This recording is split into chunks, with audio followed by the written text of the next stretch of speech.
Yeah, thanks for having me. And I see a lot of familiar faces in the chat. It's great to see all of you. I wish it was in person. Hopefully, we'll get a chance to hang out sometime soon. And just in general, thanks for taking the time to be with us this afternoon. If you do have questions that maybe bubble up a little bit later, that always happens to me with these talks. Is like I have like to feel the pressure to come up with a good question, and then like 10 minutes after it's done, I'm like, that was the question. So if that question comes to you, you can reach me on social or by email. I'd be more than happy to talk to you. So I'm sitting in Brooklyn. I'm right underneath the Manhattan Bridge. I just want to take a moment to note that the land that I am on right now is the ancestral territory of the Canarsie and Munsee Lenape people. Um, it's a nice thing, I think, wherever you are, to take a chance to find out a little bit more about um, both the histories and the current situation with your city or your town and its relationship to Indigenous people. You can go to nativeland.ca, which is a really great site to find out some information about that. And then I will also mention that they have an API. So if you're a developer and you're working on location-based information and you want to return maybe information about place names that isn't entirely uh, sort of rooted in colonialism, this is a nice way to be able to do that. But I think it's just a really great place to learn. What I do like to do is go to this site and then just zoom out and have a reminder of how many nations, how many languages, how many cultures once existed and still exists across North America and other continents as well. Um, so I want to start just like talking about my nephew. This is my nephew. His name is Henry. He came to visit me in New York last month. I took this picture, which I'm sure he would hate that I'm showing you. He is not actually a big K-pop fan, but we went to a bubble tea place and they were having this big birthday celebration, and so I took this picture. So Henry's 17. He's at that age where there's like this architectural marvel happening inside of his body where everything is growing in all directions. And yeah, lives in Calgary, Alberta. Um, and so a lot of the material that's making up his bones from the water that he's drinking comes from a river watershed called the Bow River, the Bow River watershed. And so we have Calgary over on the right hand side, and then that kind of vascular system on the left is all of the different water sources that are coming in to the city of Calgary. And for Calgary in particular, I mean, most of those water sources are glacial. And if you were to draw the straightest line you could, the Bow River runs through Calgary. So if you traced upward and the Bow River meets the Bow Lake, and the Bow Lake is fed by a glacier called the Bow Glacier.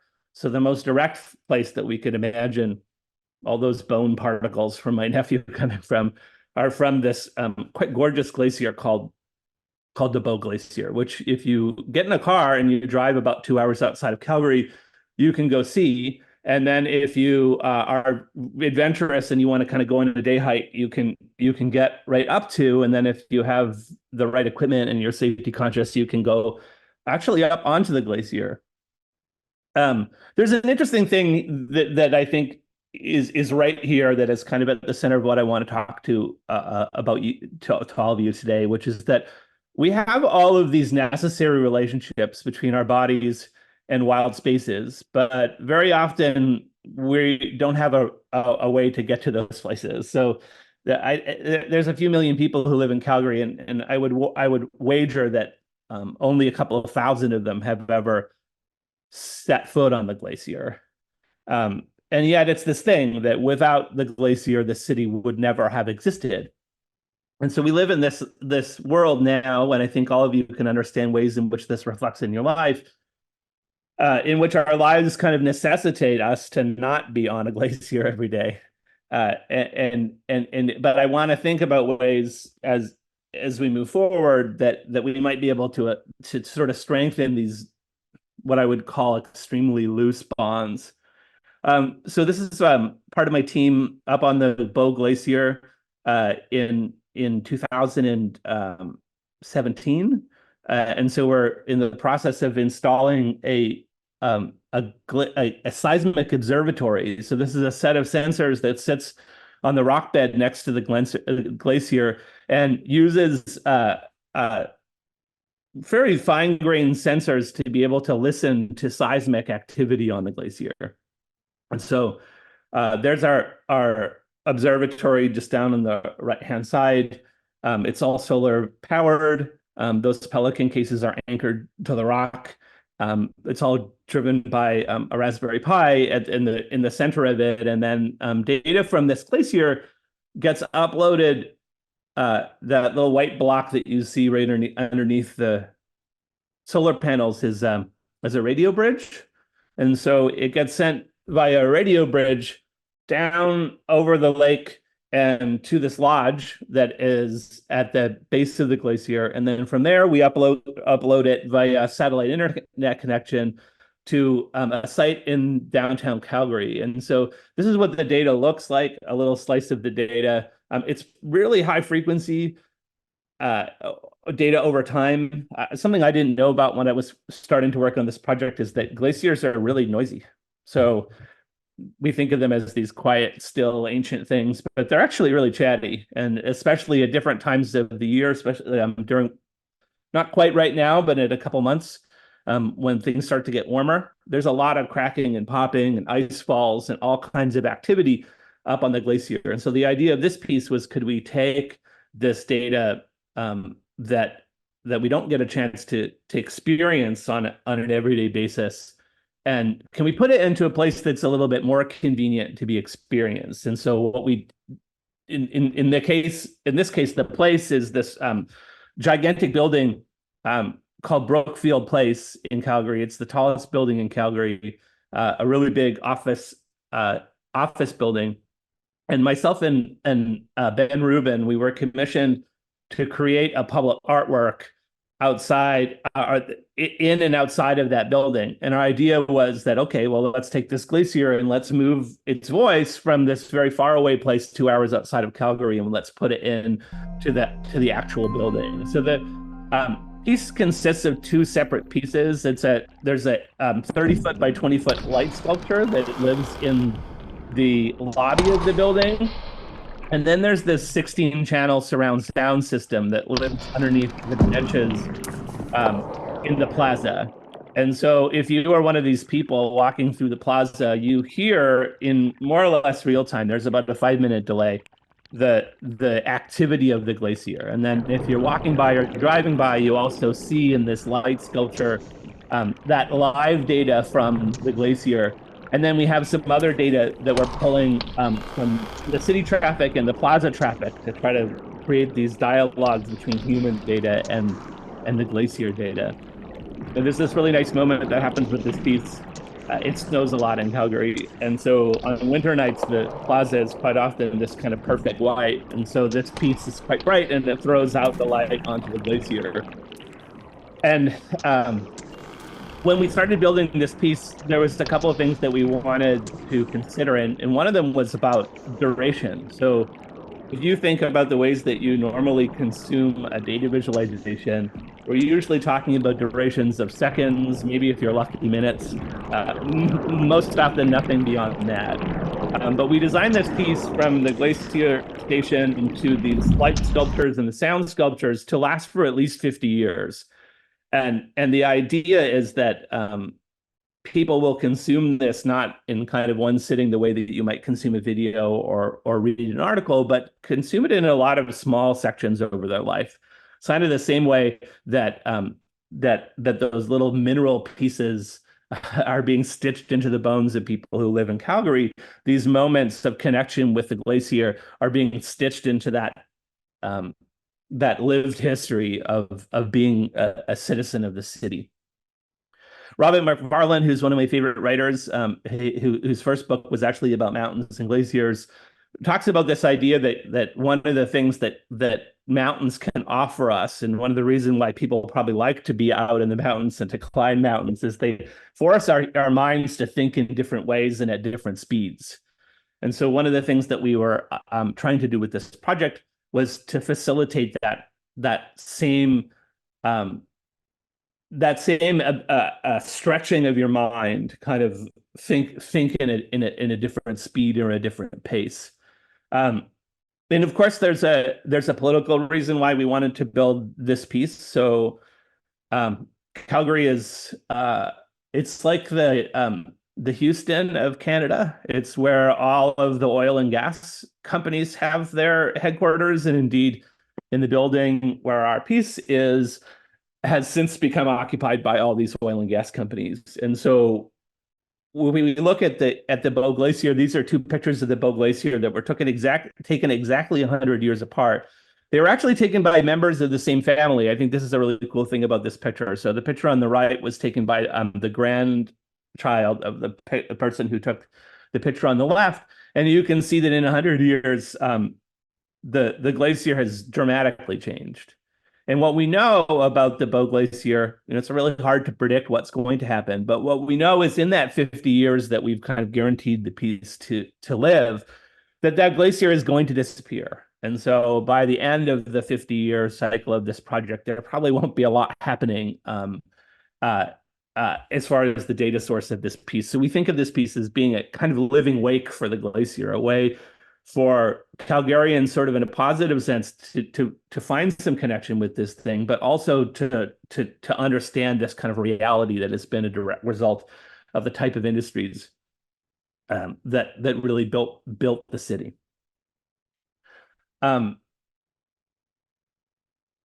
This piece was really interesting for me because it was a chance to kind of push against three things that we often are constrained by with data visualization. We talked a little bit about time, and so the ways that we're expected to consume data visualization is in really small pockets.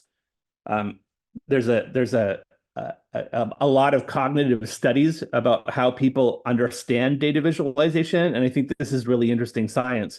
But I think these studies give us some peek at what is expected of data visualizations. So most of these studies will allow somewhere in the between 1 and 2 minutes for somebody to understand a data visualization. So there's a lot of pressure on us as practitioners within that space. It's like, can we take that 1 to 2 minutes, and can we and sometimes ask a user to make a kind of profound change into how they're thinking? So what I wanted to do with this piece was to free myself of that, right? So say, can we make profound changes into the way that people are thinking or experiencing? But can we do that outside of the scale of minutes? Can we put that into weeks, months, really into the scale of lifetimes? And then this idea about space, and this is the same thing. My friend John Underkoffler always talks about how there's really two aspects that we expect people to access information on, and one of them is the laptop, which is the most generous aspect we have. And it's about the size of an 8.5 by 11 piece of paper. And then we have our phones, which are like roughly the size of an index card. And so we have this really small space that we allow people to understand very complex things. And so with this piece, it was like, okay, could we take that and can we unpack it into the size of this very large plaza? Can we unpack it into the size of this really big light sculpture so that we can give people really literally some more breathing room? And then this last question about agency, this is something that I had been interested in throughout my data visualization career, which is normally we kind of expect people to be without agency in these. We talk to them and we expect them to find something out of it. So can we make that the people who are participating in these projects agents? And so that project that we were working on at about the same time, which negotiates with some similar ideas. I went the wrong way. Down arrow, not up arrow, which negotiates with some pretty similar ideas that I want to talk about as a framing to the third project that I want to bring to you today. Is a project we made in St. Louis called the St. Louis Map Room. So I was approached by an arts organization in St. Louis called COCA, and they were like, "Do you want to come and do an artwork with us?" And arts organizations are not famed for the amount of money they have, right? So it's not like no one jumps in and says, "Yes, finally, a local arts organization is ready to throw their money at me." But the thing that I was really interested in by this project is that I knew nothing about St. Louis, and so I thought, okay, here's a chance for me to understand a new city. So for the first couple of years of the project, I started in 2013. I came up with all these different ideas of how we might take a data set from the city, make it into a sculpture, make something interesting out of it. Um, but for those of you who are obviously familiar with contemporary American history, in August 2015, um, the whole situation in St. Louis changed um, when Michael Brown was shot and killed in the city, just outside of the city. And so this actually made me reconsider my idea profoundly. And so instead of making a thing, we decided to make a space for other people to make things. And so we created the St. Louis Map Room, which is in the gymnasium of an unused high school. And so in the center of it is this mapping platform, which we built out of brick. Brick is kind of the native material of St. Louis, and it's a little hard to see in that picture, but there's a little robot on the platform. And so what happens when you come and visit the map room, if you're a map maker, is that we take down one of these 10-foot by 10-foot pieces of canvas, and then the robot draws the base of the map that you want to explore. So it might be a map of your neighborhood, it might be a map of your block, it might be a map of the whole city, it might be a map of some portion of the city. It's kind of a scale-free tactic here. And then once the robot's done its job, it becomes this really tactile experience. So using pens and markers and paints, the kinds of things that you could like fill a basket with at a craft store. People author these very large 10-foot by 10-foot maps specifically about their own lived experience in the city. And then using a really great and sophisticated suite of tools that my team from the Office for Creative Research put together, we're able to very precisely project different data layers on top of that map and kind of use these maps that people have made as kind of an instrument for understanding. So people get to understand how their own lived experience changes or changes the way they understand the city. But then if you're visiting the space, you can also take down any of the maps that other people made. So this is a map that was made by one of the food bank organizations to show where they're what neighborhoods in the city they're serving. And again, you can project data on top of that to understand things that might help to explain these situations, but also might complicate them. And one of the really transformative things that came out of this project for me, and I think for the rest of the people that worked on it, is that we came into this with a kind of naive idea that we would be really playing the active informing, that we would be taking these often government data sets, we would be like showing them to people, and we would be somehow enriching their knowledge of their city. And that certainly happened. But one of the things we found out very quickly was that allowing people to use this type of exploration of these data sets also is a really excellent critical tool, because people were able to see very quickly where the data didn't match their lived experience. And this was a really exciting project for us to work on. It was only the space was open for about a month. And so we worked with a lot of high school students, a lot of not-for-profits, a lot of city organizations who were able to kind of all come in and create these large maps, which now exist as part of the city archive. So one of our goals was to try to get these maps that were made by kind of everyday people to sit alongside all of these other sort of more formal maps that exist as a document in the history of the city. And so this one also played with ideas of time and space, but was much more active about the concepts of agency. Like, how could we come in and give people certainly data-centric tools, but how could we make those tools inviting to people? I think one of the challenges that we have as data visualization practitioners is that there is a huge hurdle of literacy that for people to get involved in discussions. But not only that, we tend to create cultures, and in some cases sort of physical cultures of expertise, which are really hard for people to get into. So when we were discussing this project in the beginning and where it would exist, the people at the arts organization were like, well, we could put it we have a gallery space. And then we had partners at the university, and they were like, oh, we could come and put it in our gallery or in one of our university spaces. But I was really adamant that I didn't want people to have to come to us, right? So it's like, instead, we wanted to go pick a place in the city that was easy access by transit, that had a kind of mixed demographic, that we could go to that space and have people come to us. And for me, that was one of the really big things that came out of this project, is to think about the ways when you're trying to communicate data that sort of has meaning within a community, to make sure that you're not asking that community to leave and come to you, and think about the ways that you can turn that question on the head and ask people to come or have you kind of come into their own space. I'll leave you in this project with this. This is a really great group of kids from a school called Brittany Woods. And they came to our space with this idea that they wanted to create a map around safe spaces. So these are the spaces in their particular part of the neighborhood that they felt were safe, and conversely, the ones that they felt were unsafe. And I'll just play you a little video. I don't have the video. Josh, you'll post the video. I'll send you the video and you can post it. But what's really cool about this project is that these kids, again, they're seventh graders. They came in and made this project. And then when Emmett Catedral, who was our amazing facilitator, was walking them through the data layers, they found very clearly that their experience of what was a safe and not safe part in their neighborhood actually was mirrored really clearly in these maps that were made in the 1930s, which some of you might be familiar with, called redlining maps. And so a real short version of that story is that these were maps in the wake of the Great Depression, where banks were trying to say, who are we going to help to sort of keep their home ownership, and who are we not going to help?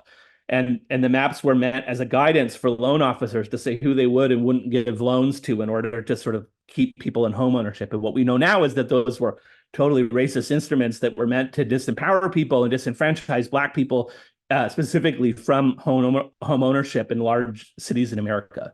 And so it was really incredible to see these seventh graders come in and see these 1930s lines kind of being carved in to their map. So this project happened before the pandemic, a couple of years before the pandemic. And of course, lots of things have changed in the process. One huge personal thing that's changed in this process, and if you've been waiting for the birds, here's the birds, is that I became one of those pandemic birders. And so I have since really been thinking a lot about how my own experiences with birds mirrors to some of these things that I've been trying to think about. So these questions that I've been trying to think about.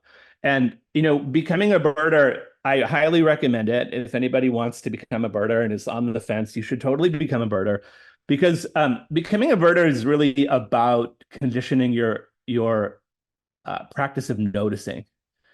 And so to become a birder is necessarily to become a better noticer. That is, first of all, you notice that there are birds everywhere, and that there's hardly a time you can be outside in any circumstance where you won't be able to notice a bird. But when you start to notice birds, you start to notice plants. And once you start to notice plants, you start to notice micro seasons. And once you start to notice micro seasons, you start to notice the food web. And so you're building out this kind of system of noticing, which I think is actually pretty carefully tied to the things that we want people to do when they are experiencing the things we make with data, right? We would like people to be noticers, but often we're not conditioning them very well to do those things. And sometimes it's just because the screen is a bad place for people to be able to notice things. So I had all these ideas about how birds could build in with my practice. I actually started teaching a class called Binoculars to Binomials, which is about mixing birding and data visualization. I started writing a book, which is about the ways that we count birds and how this can be really complicated and really political and just really fascinating. But then one day I got a call from Terry Schwartz from Cleveland, and they had one of these invitations that I've now found hard to say no to, which is like, we have a really great project in a really interesting community and we have basically no money. Like, will you come and make something for us? And I was like, yes, okay, why not? And so Terry and her colleague, who I've been working with really closely, Ben Herring. Ben is just an astounding young architect. You should check out his studio, paadg.com, and check out some of the amazing work that he's been doing. But the call was about this park that opened also during the pandemic. It's called Brighton Park.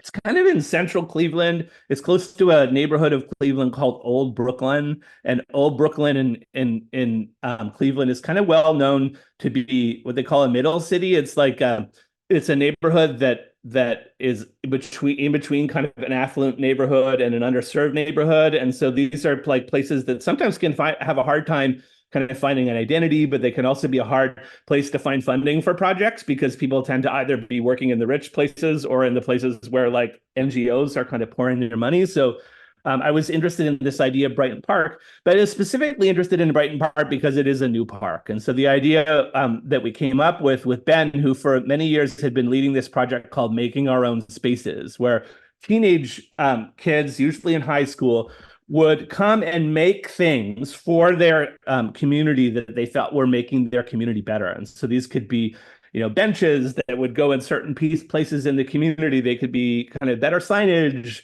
like these, what they call sort of active urban interventions. And what's cool about what I was so taken by this is that like these kids actually make this stuff. They design and make these things and they come and put them in the spaces where they live.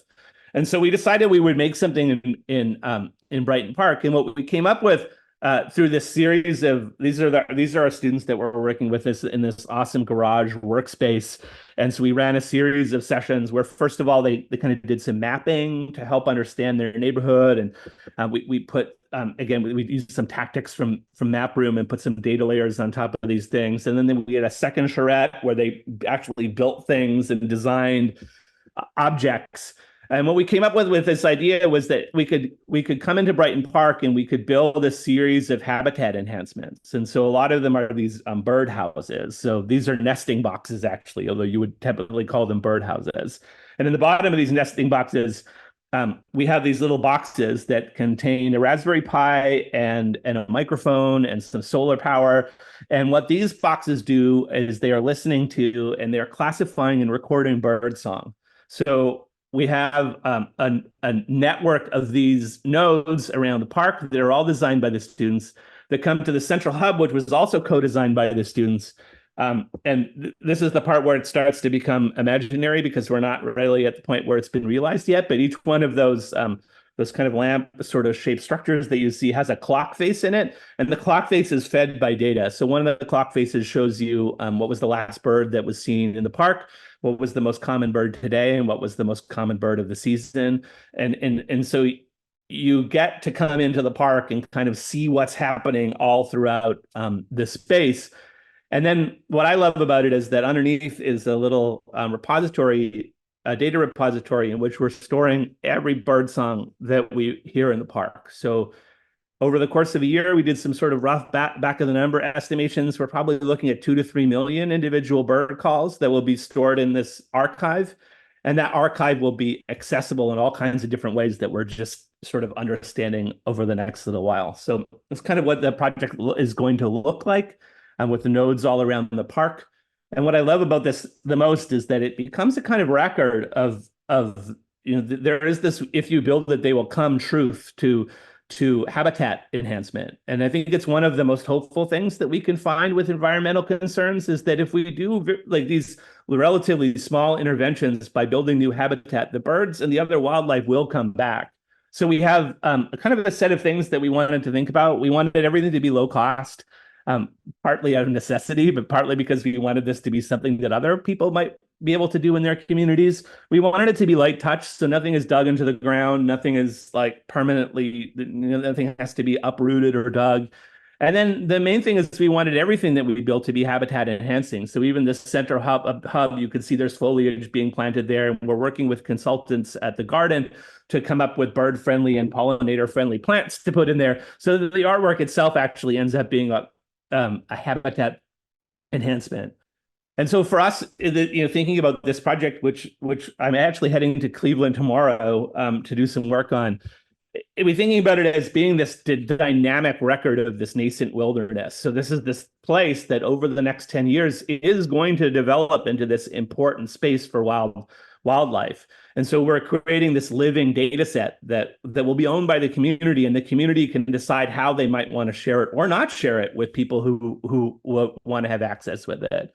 And then mostly for me, this becomes a site of invitation. So it's an opportunity for people to come to the park, maybe for a reason that they wouldn't normally set foot into it. And so the first phase of the project involves these microphones in the birdhouses and this hub sculpture. And then the next section of the project are these small devices that we are going to give to community members, which use a radio technology called LoRa radio to actually send little signals from the park. So, for example, right about now is when you would expect the first yellow warblers to arrive on migration. So if you have one of these devices, you get a little notification that the yellow warblers have arrived in real time, and it might be a chance for you to come and check out the community that is building and kind of growing inside of that park space. So I'm going to leave that there, and I hope I'll have a lot more to share about this project over the coming months. But I want to say that a lot of this thinking and the work that I showed really centers around some reading and maybe this particular quote that I read from one of my favorite people, Grace Lee Boggs.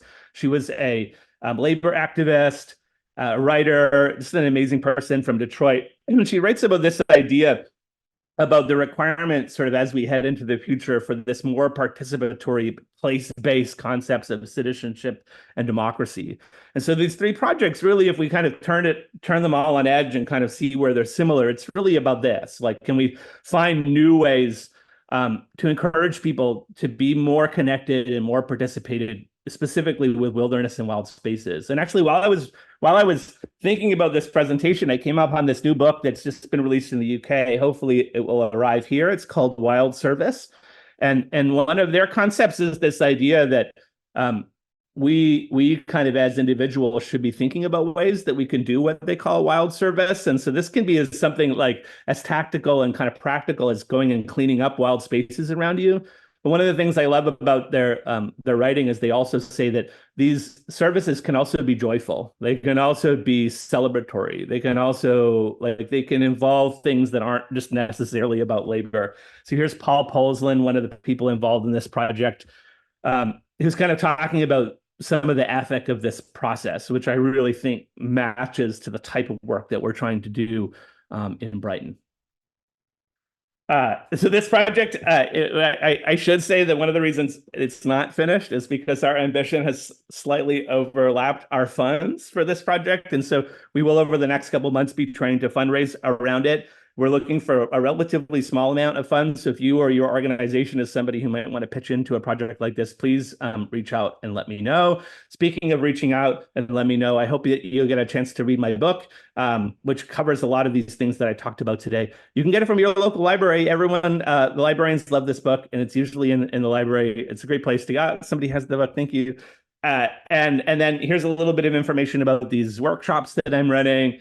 And then I know I've been rambling on for probably a little bit too long, but here is my contact information again, if you'd like to write it down and get in touch. But I'd love to hear what you have to say. All right, Jer, fantastic. That was so great. Super inspiring. I love it. We had some questions. Let me go back through and find a few. So, okay. Question. Vinicius, are you there? I'm here, yeah. Okay. Oh no, it's good. This one is someone asked. Oh, you know what, Kimberly, you had a question. You want to ask it? Hey, so first of all, thanks so much for the presentation. It was great. We loved all of your projects so much. I'm Kimberly. This is Audrey. Hi. We're both design students at CMU.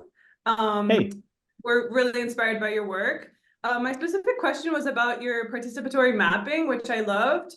I really liked that the kids were able to map their safe spaces, and I'm curious to know what differences were most evident in other maps made by people versus official or more formal maps, and also what do you think that the map making participants discovered through mapping? Oh yeah, really great questions, and like too much to be able to answer. Well, I mean, I think you really we can talk about high school students in particular because that was like a big part of our target. And so what we actually did is we wrote a curriculum about mapping for the students that their teachers could talk to them about. And a lot of it was about like, how do you expect a map to be drawn, and how can you kind of break those rules? And so we would talk about simple things like, if you're ascribing a color range to something, how that color range like sends a message. Like quite often, for example, when you look at maps of poverty, like poor regions in cities are drawn as red, and like the affluent places are drawn as green, which is in itself saying that like poor neighborhoods are a hazard. And so we asked people to like consider those things when they were making their maps. And I think as a result of that, we got some really interesting thinking. Um and the students in particular who would draw their maps, I think were intending like very purposely to break those rules. And so that was really interesting. I think also like one of the things that I think was really successful about that project was the scale of the maps. They're 10 foot by 10 foot, and the only way you can really draw them is by like kind of getting in there. And so it became like this really social experience in a way that if you had been trying to do it on a smaller map, inevitably somebody would have taken over. And so it allowed like a kind of push against a power dynamic, which can sometimes emerge in small groups, which I thought was really interesting. And it's hard for me to say kind of what people got out of it. I think one of the things that we saw really a lot in a city that there was a lot of very difficult conversations to be had at that, especially at that time in St. Louis. I mean, not that it's really changed. Was that again, like the idea of convening around a map that some third party made, that was like a human third party and not like a New York Times or a Fox News. Like this is a group of 16-year-olds that made a map about the city. It like gives you a space to talk about these problems that isn't already mediated by some type of bias. And so that was like really interesting and exciting for us. It felt like people were able to like kind of say, okay, yes, but here's a 14-year-old kid saying that they feel unsafe in this neighborhood. Like this is not a census data point. This is and often people would write little notes. So you would get these little handwritten notes, which I thought were really important. I love it. Cheng, you had a question. Do you want to ask it?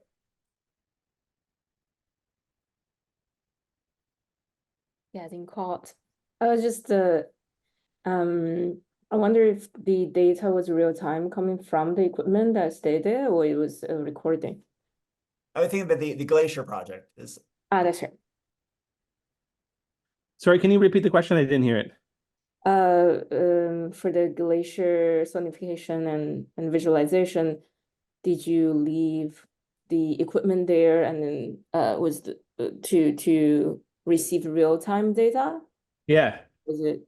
Yeah, and that was the hardest part about the project, honestly, is like we had to get a permit to put a sensor station in a national park, which was really difficult. And especially when you explained it's for an artwork, they were like, what? And so it was like a lot of work to get that out. I should say that sometime during the pandemic, the station went down and we went and investigated, and there had been a big windstorm and part of the mast that holds up the solar panels came down. So for the last 2 years, it's been recycling data, which is how the system has been built to sort of run if the data comes down. But we have a team going up next month to get that feed back up and running. Part of the idea of that project as well was like, can an art project also have this kind of science product? So people can go and like get that data and use it for their own purposes. So actually, when we get the new data system up and running at the end of the summer, there'll also be an API so that people can come and like actually access that data. Amazing. Vinicius, you had a question. Do you wanna ask? Yes, I do. Sorry if it's too loud in here. I hope you can hear me. I have a question also about the Glacier project. I kept imagining myself walking in that in a very large sidewalk and hearing those sounds. How would people, especially first timers, would know what those sounds are? I mean, when you presented it, it's such a beautiful story, such a beautiful concept. I was wondering how you communicated that to people who were just passing by and hearing those glaciers. Yeah, no, that's an sounds. awesome question. And the answer is that we kind of don't, and that this was on purpose. There, in order to sort of make that obvious to everybody, there would have to be some pretty like visible signage everywhere, and we didn't want that, especially for a permanent installation. It didn't really make sense to have like these signs up for 50 years. So instead, the idea of the piece is that it kind of it travels word of mouth, and so. And we actually saw this happen, when the piece opened, people were like, what is this piece? What is it doing? But then like people would learn from the security guard who would tell they would tell their friends. And so everybody sort of gets an idea of what's going on. And that kind of lived in the same context of kind of breaking some of the things we expect as rules when you are doing something short term. You're like, oh my God, we only have 30 seconds of your time. We have to really explain this right now. Otherwise we'll lose you. Right, that didn't really exist in this project. It's like, okay, if it takes somebody a year who's a commuter to sort of start to understand what's going on, then that's fine for us. And we actually have like I know people in Calgary who have sort of said this, that like, it kind of becomes this like almost a bit of a mystery that they solve, and then they tell everybody, and they're like, next time you're down there, like, oh, like, and so it was a little bit of a risk, but it was an interesting one. Ben Rubin, who I was working with, has had the chance to do a fair number of these permanent pieces, and I love what one of their kind of guiding points was: can you make an artwork that's not going to drive the security guards crazy? Because they're the ones who have to be there all the time. And so like that was a lot of our thinking about just how loud should it be, and like, how in your face should it be, and we wanted to make it feel like something that is somewhat passive. I love it. So Jer, Thanks for that. I've got a question for you. So, Yeah. I've been following your career for a very, very long time. And, you started out doing a lot of work that was kind of like more kind of like almost felt more computer based. It was like, doing things and processing things that were very purely digital. And it's interesting to see your kind of craft, your work evolve into the stuff that is more physical. Physical, both sort of sculptural, but also physical and, more participatory. So I'm just kind of curious, like if you could kind of give a quick recap of, your sort of artistic evolution over the last. I mean, No, that's that's probably why a whole people other have to get the presentation. book, Josh. That's why they have to get the book. That's all in the book. Yeah, that's right. Read the back of the book. It takes exactly 327 pages to tell that story. Yeah, I mean, I guess the short of it is that I talk about in the book about being faced with a real dissatisfaction, with the kind of things that sort of screen-based data visualization can do, and the kind of expectations we had for it. And so the work, like the stuff that I've shown today, was really about challenging myself to think about different modes of engagement, to break some of these existing rules that we have about, like, again, these like cognitive studies, like you need to do this, you need to do that, you need to do that. I mean,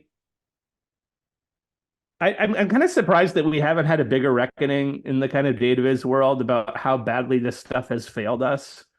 When we think about something like COVID, or even if we look at misinformation, it's like clearly what we're doing with data isn't really working. And we've built this like very large corpus of self-congratulatory, like, this is how we do it, but it's not working.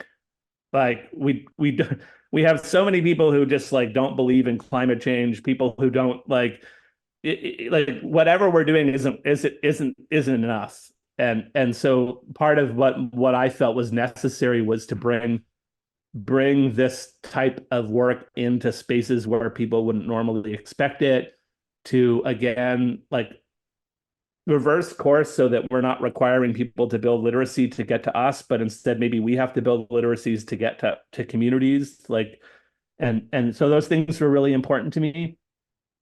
But the work is still technical. It's just not as like as overtly technical. I'm still writing code and learning new things. I mean, that's kind of cool about it. Like with this project, I've never really made electronics, but I've been like soldering things, and so like that's also part of it, is like my own kind of impatience. It's like I do want to work on new things. I'm not the kind of person that like is happy to kind of take a thing and like keep on doing it for a long time. I'm like, I want to go do something different. Yeah, I mean, I have to say, like, I love the mapping project in particular, how you're giving so much agency to the user, and I mean, and user is maybe a bad term, but like, the people that there's a level of like participation there Yeah. and collaboration that I think, that's missing a lot when you're just, giving people these beautiful databases and expecting them to just sort of appreciate it. Or, they're just like toggling, moving fields around, rather than like participating in a more haptic way. Yeah, I mean, I don't at all want to dismiss like, what we would sort of call classic data visualization. I Totally, still love totally. it. And there's lots of practitioners today who are doing just amazing work that continually excites me. But those moments this year of being in that garage and kind of working with these kids, and like they're like making these ideas that I just never would have conceived of, that is like really exhilarating. And also it feels like the kind of work that I want to be doing. And I hope it kind of provides some models for the type of work that people can do that doesn't require like a math. I mean, I told you that it does require a little more money, but it like doesn't require a massive amount of money. That's also part of it too. Like the Glacier project was really exciting, but it's also kind of an impenetrable type of project. So it's like that's a huge public art commission, and it took us 5 years to build, and we had huge teams working on every piece of it because it all has to be, every little bit of it has to be certified by the engineers, and it's like everything about that project was like a lot of administration. And so with the Brighton project, it's kind of I'm trying to think the other direction. Like, can we do something that is lighter? Yeah. No, I love it. It's also makes me think, I spend a lot of time in the sort of like the technology world where the ideas always scale. It's like how many Yeah. users do you have? Like what's your what are your MAUs like? Like and how do you make something as ubiquitous as possible? And like it seems like some of your work right now is very like local Yeah. and specific in a way that I think's really interesting. So I'm just curious like how you think about that. Yeah, I mean, what are the pressures that are like getting us to do that type of work? I think that's an interesting question. Yeah. Um, you want to have visibility of your work. You want, I don't know, you want to be on stage talking about a project, and sometimes it Yeah. feels like the bigger that project is, the better you're going to be able to have that chance. And, when we finished Mapper, and we had lots of people saying like, oh, you need to, take the StoryCorps approach. This has to go to every city, and it has to like, and I feel some of that because I think it was a great project, but I also feel that it's kind of enough to have done the thing we did because it changed people's lives in really definable ways. And the care was done to make it specifically fit into that place. And so these ideas that everything must be scalable and portable, I think can be really counter to making effective projects. And that's something that I wrestle with a lot. And I think as somebody who has to pay my rent, then you do want projects that pay you money, and Yeah. and that, Yeah. Yeah. that you can, you know, get some income from. And it's hard to do a project like Brighton where, I started the project in November. I don't even know when we're going to end, but here we are in May. And like the entire budget of that project is like, well within like a afternoon meeting of a large consulting company, Yeah. like Yeah. that's like the Sure. kind of, and so it is hard to like, to advocate for this types of work because I know people have to pay the rent. And so for me, it's always it's a real challenge to understand how to build, how to do all these things at once.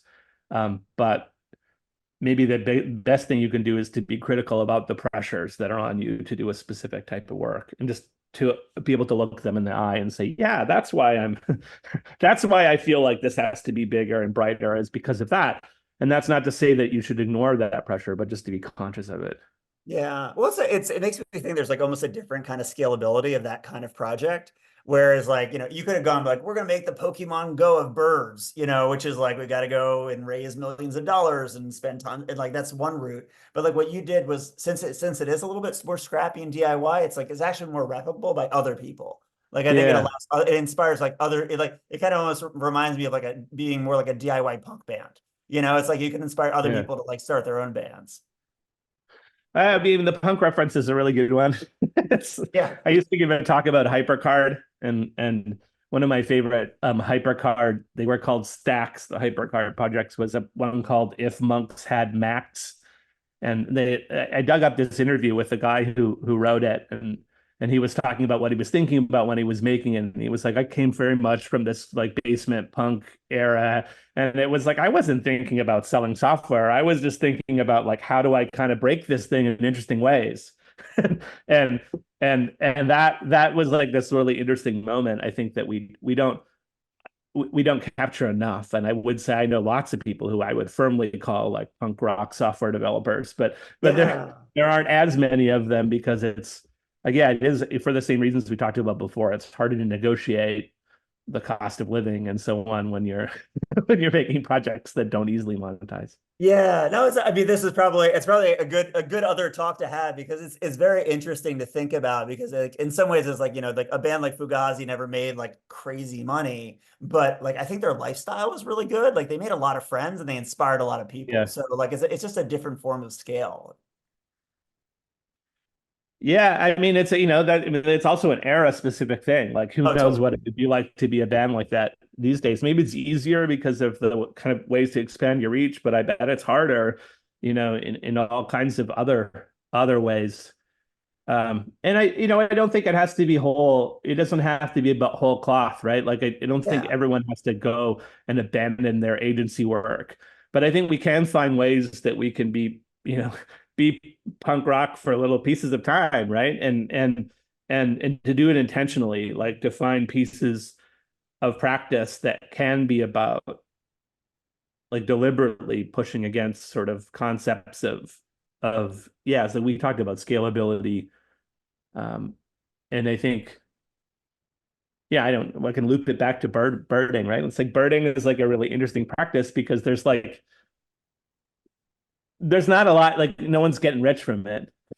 There's like the very best day of birding, you find a really cool bird. Like, Yeah, I love it. you're not like, you didn't like, I don't know, mint something that made you a whole bunch of money. You just found something cool. And I think there's like something nice about building a practice that surrounds that.